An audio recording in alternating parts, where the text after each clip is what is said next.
Bismillahirrahmanirrahim. Assalamualaikum warahmatullahi wabarakatuh. Alhamdulillahi ala ihsani wa syukru lahu ala taufiqi wa amtinani wa salatu wa salamu ala da'i ila ridwani wa ala alihi wa ashabihi wa ikhwani amma ba'du. Al-mukarram wal muhtaram, yang saya hormati, saya muliakan, yang terpelajar, Bapak Dr. Kiai Haji Ahmad Rajafi MHI selaku dosen pengampu pada mata kuliah Qawaidul Fiqhiyah. Yang saya hormati, saya muliakan teman-teman mahasiswa perjuangan, mahasiswa pasca sarjana IAIN Manado jurusan Ikhwalus Saksiyah semester 2. Insyaallah kita semua diberkahi Allah Subhanahu wa taala. Pada kesempatan kali ini saya Fauzi Morolonto NIM 21211004 ingin mempresentasikan kembali tugas makalah saya Qawaidul Fiqhiyah terkait dengan konsep Qawaidul Fiqhiyah sebagaimana yang sudah saya presentasikan pada video yang pertama. Nah, ini saya akan menambah debit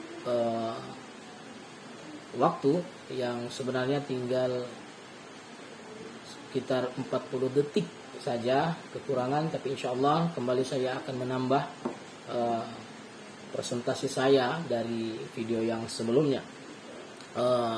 Sebagai teman-teman sekalian, bahwa kaidah fiqhiyah ini sebagai salah satu cabang ilmu yang tentu ini tidak berdiri sendiri, ya, tidak berdiri sendiri. Dalam tema-tema kajiannya juga selaku devariasi dari kata fikih ataupun hukum Islam, bahwa kaidah fiqhiyah ini merupakan sebuah simpul-simpul umum dari bagian permasalahan hukum Islam yang bisa dipakai oleh golongan semua, ya, baik masyarakat awam maupun para fuqaha di dalam mencari atau memecahkan sebuah kasus yang timbul di tengah masyarakat, ya, yang beraneka ragam persoalan hukum, apakah itu masalah ibadah, muamalah maupun isu-isu hukum Islam kontemporer lainnya. Sehingga bahwa qawaidul fiqhiyah ini atau kaidah fikih ini merupakan sesuatu yang sangat penting, ya, di tengah-tengah kita. Namun ini jadi persoalan banyak kita yang masyarakat tentunya tidak menguasai persoalan ini, sehingga ini merupakan sesuatu yang sangat dibutuhkan bagi kaum muslimin untuk menekuni dan menelaah secara detail, mempelajari secara komprehensif terkait cabang-cabang dari ilmu qawaidul fiqhiyah ini. Kemudian dengan memahami kaidah fikih ini, tentu kita hendak mencari benang merah untuk memahami fikih, sebab kaidah fikih itu jadi titik temu dari persoalan fikih, ya. Bahkan tidak hanya itu pula, bahwa cabang ilmu qawaid fiqhiyah ini hendak menjadikan seseorang lebih arif dalam mempraktekkan fikih pada waktu serta tempat yang berlainan dalam persoalan-persoalan yang sama, ya, baik dalam adat istiadat maupun kondisi-kondisi yang tentu berbeda. Kemudian dengan menekuni ini tentu kita akan bisa lebih seimbang dalam menyikapi persoalan-persoalan baik politik, ekonomi, sosial dan lain sebagainya, sehingga untuk bisa mencari jalan keluar dari setiap persoalan-persoalan hukum Islam pada khususnya, ini sangat membantu, ya, para fuqaha, para alim ulama, para qadi untuk bisa menggunakan yang kita kenal dengan kaidah fikih atau kaidah-kaidah dari ilmu fikih. Nah, sehingga kaidah fikih ini, teman-teman sekalian, kita bisa memahami. Yang pertama tentu kita mulai dari apa itu kaidah fikih, ya. Sebagaimana saya sudah sampaikan bahwa kaidah fikih ini terdiri dari dua suku kata, kaidah dan fiqih atau qawaid dan fiqhiyah, ya. Kaidah fiqhiyah ini terdiri dari dua suku kata, qawaid dan fiqhiyah. Nah, kedua kata tersebut tentu memiliki pengertian tersendiri. Secara etimologi, kata kaidah atau qawaid, jamaknya qawaid, itu berarti asas, ya, asas, landasan, dasar atau fondasi sesuatu, baik yang bersifat konkret, materi atau indrawi, atau seperti misalnya bangunan rumah, ya, maupun bersifat abstrak, non materi dan non indrawi, seperti qawaid ini dalam Al-Qur'an di surah Al-Baqarah. Ya, Allah Subhanahu wa taala berfirman, dan yang artinya, ingatlah ketika Nabi Ibrahim alaihissalam meninggikan pondasi Baitullah itu bersama Ismail. Wa id yarfa'u Ibrahim qawa'ila Ismail. Ya, ingatlah ketika Ibrahim meninggikan pondasi Baitullah bersama Ismail. Saya berdoa, ya Allah, terimalah amal dan dari kami, sungguh Engkau yang maha mendengar lagi maha mengetahui.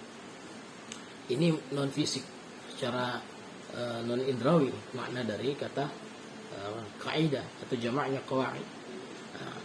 Sehingga teman-teman sekalian, ini kita bisa lihat bahwa kata kaidah sendiri ini yang jamak dari qawaid ini kita bisa dapati definisinya dari Imam Suyuti dalam kitabnya Al-Ashbah wa Nadha'ir. Dia berkata, hukmun kulliyun yantabiqu ala juz'iyyati. Hukum kulli atau menyeluruh yang meliputi bagian-bagiannya. Termasuk juga Imam Tajuddin As-Subki mendefinisikan kaidah ini berarti sesuatu yang bersifat general, al-amru al-kulliyun yantabiqu ala juz'iyyati, ya kan, katsirati yafhamu ahkamuha. Kaidah sesuatu yang bersifat general yang meliputi bagian-bagian yang banyak yang bisa difahami hukum bagian tersebut dengan kaidah tadi. Seperti itu. Jadi ada satu kaidah, ya, kaidah fiqhiyah, yang kaidah fiqhiyah ini meliputi hukum-hukum fikih, misalnya tentang niat sholat, niat mandi, ya kan, niat puasa, niat, persoalan-persoalan niat ini diliputi satu kaidah yang namanya qawaidul fiqhiyah. Contoh misalnya al-umur bi maqasidi, setiap segala sesuatu itu bergantung niatnya. Nanti dari kaidah fiqhiyah ini juga bisa dikembangkan di dalam beristinbat hukum, mengambil hukum segala sesuatu yang terkait dengan niat. Dari definisi tersebut bahwa kita jelas bahwa kaidah itu bersifat menyeluruh, ya, yang meliputi bagian-bagiannya, artinya bisa diterapkan kepada juz'iyat atau bagian-bagian yang lain. Sedangkan kata fiqh ini berasal dari kata fiqh, ya, yang ditambah ya unisbah, gunanya untuk menunjukkan jenis. Secara etimologi juga kata fiqh ini berasal dari kata fiqhan, yang merupakan masdar dari kata fi'il madi faqiha, yang berarti pengetahuan, pemahaman atau memahami maksud pembicaraan atau perkataan, gitu. Sehingga kata fikih ini dalam arti kata bisa kita pahami dengan kata paham atau memahami. Ini juga didukung dengan firman Allah Subhanahu wa taala dalam surah Hud, ya, ayat ke-91. Allah berfirman yang artinya, mereka berkata, hai Syuaib, kami tidak banyak mengerti tentang apa yang kamu katakan itu, dan sesungguhnya kami benar-benar melihat apa yang kamu atau seseorang lemah di antara kamu. Kalau tidaklah karena keluargamu, tentulah kami telah merajam kamu, sedangkan kamu bukanlah orang-orang yang berjiwa di sisi kami. Nah, kata fikih di sini ditemukan di antara lain juga dalam kitab Al-Ashbah wa Nadha'ir fi qawaid wa furu' fiqh Asy-Syafi'i, cetakan pertama, cetakan dari Beirut, Darul Kutub Ilmiah tahun 1975, di halaman kelima. Kita bisa dapati bahwa sebagaimana Rasulullah sallallahu alaihi wasallam pernah bersabda, "Man yuridullahu bihi khairan yufaqihu fid din." Yufaqihu fid din. Barang siapa yang Allah hendaki menjadi orang yang baik di sisinya, niscaya diberikan kepadanya pemahaman, yufaqihu fid din, terkait persoalan agama atau memberikan pemahaman yang mendalam terhadap persoalan agama. Sehingga secara terminologi kata fikih ini kita temukan, kita bisa dapati sebagaimana dikemukakan oleh Jamaluddin Al-Asnawi yang wafat pada tahun 772 ya. Dia berkata bahwa al-ilmun bi ahkam syar'iyyah al-amaliyah al-muktasabah min adillatiha at-tafsiliyah, bahwa pengetahuan tentang syarak yang berhubungan dengan amal perbuatan yang digali dari dalil yang terperinci. Apa yang dimaksud dengan dalil terperinci? Itu Al-Quran dan hadis. Jadi satu pengetahuan tentang hukum syariat ini yang berhubungan dengan amal perbuatan manusia ya, yang hukum itu digali dari Al-Quran dan hadis Rasulullah Sallallahu Alaihi Wasallam. Ini kemudian kita bisa juga dapati beberapa penelitian terkait dengan qawaid fiqhiyah ini, bahwa dikatakan qawaid fiqhiyah itu menurut Al-Taftazani, dia mengatakan sesuatu hukum yang bersifat universal yang dapat diterapkan kepada seluruh bagiannya agar dapat diidentifikasikan hukum-hukum bagian tersebut darinya. Nah, artinya sebuah kaidah yang sifatnya universal, dia meliputi bagian-bagian dari persoalan fikih. Nah, ketika ada persoalan fikih tersebut lainnya yang belum ada hukum, kita bisa menjadikan kaidah fikih tadi yang menyeliputi bagian-bagian hukum itu bisa kita jadikan rujukan untuk bisa beristinbat hukum terhadap persoalan yang baru. Itu maksudnya kaidah fikih. Atau kalau kita memahami terkait dengan sirah nabawiyah, sebuah keutamaan yang melekat kepada Nabi yang kita kenal dengan jawami'ul kalim. Nabi Muhammad SAW itu mempunyai sebuah keutamaan yang pengucapannya ringkas namun memuat berjuta makna. Ungkapan-ungkapan Rasulullah itu kan, coba kita lihat, ungkapan yang ringkas, tapi dalam ungkapan yang ringkas itu memuat berjuta makna. Pun demikian, kalau kita bisa artikan secara sederhana makna kaidah fiqhiyah, sebuah komposisi kalimat yang sederhana namun memuat beberapa hukum di dalamnya yang bisa menjadikan patokan hukum terkait dengan persoalan-persoalan fikih. Saya contohkan tadi, ketika misalnya berbicara tentang niat sholat, niat puasa, niat zakat, semuanya ini niat-niat ini dikumpulkan menjadi sebuah kaidah yang namanya kaidah fiqih yang kita kenal dengan qawaidul kubra, itu kaidah yang besar yang 5 itu. Kalau persoalan niat masuk pada kaidah al-umur bi maqasidihha. Jadi setiap persoalan-persoalan hukum nanti yang akan timbul ketika tidak ada dalil yang sharih dari Al-Quran dan hadis misalnya, kita tidak temukan sebuah dalil yang jelas, maka kita bisa menggunakan ijtihad ini, menggunakan dasar qawaid fiqhiyah. Kita bisa jadikan kaidah fikih ini sebagai dasar untuk bisa memperoleh sebuah hukum baru terkait persoalan baru yang tidak keluar dari ruang lingkup persoalan fikih tersebut, ya kan? Baik dari persoalan misalnya al-umur bi maqasidihha, ya, kemudian al-masyaqqat tajlibut taysir, banyak sekali, kemudian al-ada al-muhakkama, kemudian ad-darar yuzal, semua ada 5. Ya, ini merupakan bagian dari yang kita kenal dengan qawaidul kubra. Nah, sehingga teman-teman sekalian, bahwa kaidah fikih ini dia merupakan sebuah konsep kalimat yang menyederhanakan persoalan-persoalan fikih tadi. Karena kan fikih ini kan misalnya pertama kan dan merupakan sebuah proses istinbat hukum. Proses istinbat hukum. Ada persoalan, dilakukan sebuah proses pengistinbatan hukum terkait dengan persoalan tersebut. Setelah dapat status hukum tersebut jadilah namanya produk fikih. Apakah dia haram, halal dan sebagainya. Setelah melalui proses istinbat hukum tadi. Ya, jadi produk fikih. Nah, produk fikih ini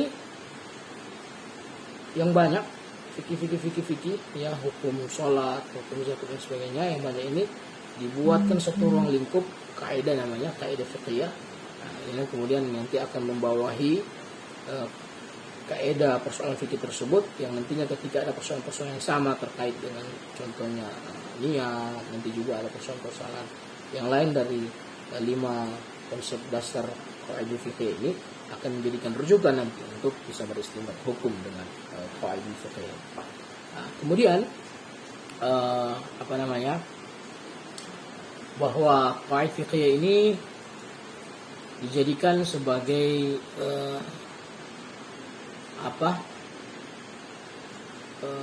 alat ya untuk bisa membantu para fuqaha, para qadi untuk beristinbat hukum ya, apalagi terkait dengan hukum-hukum kontemporer yang hari ini tidak kita dapati secara sharih, secara jelas itu hukum-hukum yang terjadi di zaman kontemporer ini daripada Al-Quran maupun hadis Rasulullah SAW. Sehingga kaidah fiqhiyah ini begitu sangat relevan dijadikan sebuah kaidah takhrij hukum atau istinbat hukum di zaman hari ini, karena memang dengan perkembangan ilmu pengetahuan dan teknologi menjadikan agama ini terus melakukan pengembangan, sehingga kita memerlukan sebuah kaidah-kaidah sehingga kita bisa mengaitkan persoalan-persoalan yang baru ini terhadap hukum yang timbul pada masalah-masalah agama yang sebenarnya bukan menghadirkan hukum baru, hukumnya sudah ada, apakah dia haram, halal, mubah, tetapi karena dia persoalan baru ya yang tidak secara jelas disebutkan konsep istinbat hukumnya dalam Al-Quran dan hadis, sehingga kita memerlukan kaidah fikih ini untuk kita bisa menarik takhrij hukum, mengeluarkan hukum untuk melihat persoalan yang baru ini apakah dia bagian dari haram, mubah, atau bahkan sunnah dianjurkan. Inilah keutamaan dan tujuan kita mempelajari kaidah fiqhiyah. Adapun dia muncul teman-teman sekalian, kaidah fiqhiyah ini kita bisa lihat di abad ke-8 Hijriah kita ya, muncul ada namanya Al-Waqil Syafi'i dengan kitabnya Al-Ashbah wa Nadha'ir. Juga munculnya Al-Muqarri Al-Maliki dalam kitabnya Al-Qawa'id. Kemudian Al-Ala'i Asy-Syafi'i dengan kitabnya Al-Ashbah wa Nadha'ir. Al-Badr ad-Din Az-Zarkashi dengan kitabnya Al-Mathur fil Al-Qawa'id. Selanjutnya muncul juga Ibn Rajab dalam kitabnya Al-Fiqh ya. Ali bin Uthman Al-Ghazali dengan kitabnya Al-Qawaid fil Furu', banyak sekali sampai pada abad ke-10 ya, dan pada abad ke-11 munculnya Zainal Abidin Al-Misri yang telah menyusun sebuah kitab yang berjudul Al-Ashbah wa Nadha'ir yang memuat 25 kaidah dan mengklasifikasinya kepada kaidah-kaidah pokok, dan ada juga 6 buah kaidah yang cabang yang kemudian berjumlah sebagai sebuah bentuk kaidah 19 kaidah. Sampailah nanti pada zaman ekonom kerajaan Turki Utsmani ada sebuah kaidah yang luar biasa ditorehkan oleh para ulama, sehingga munculnya kitab atau buku yang menjadikan rujukan para ulama pada zaman itu dan sampai hari ini. Mereka menulis sebuah kaidah yang memuat 1842 kaidah ya.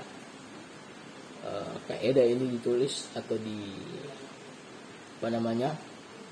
diciptakan pada zaman Turki Utsmani, yaitu Al-Majallah Al-Ahkam Al-Adawiyah. Al-Majallah Al-Ahkam Al-Adawiyah. Inilah mungkin teman-teman sekalian yang bisa saya sampaikan atas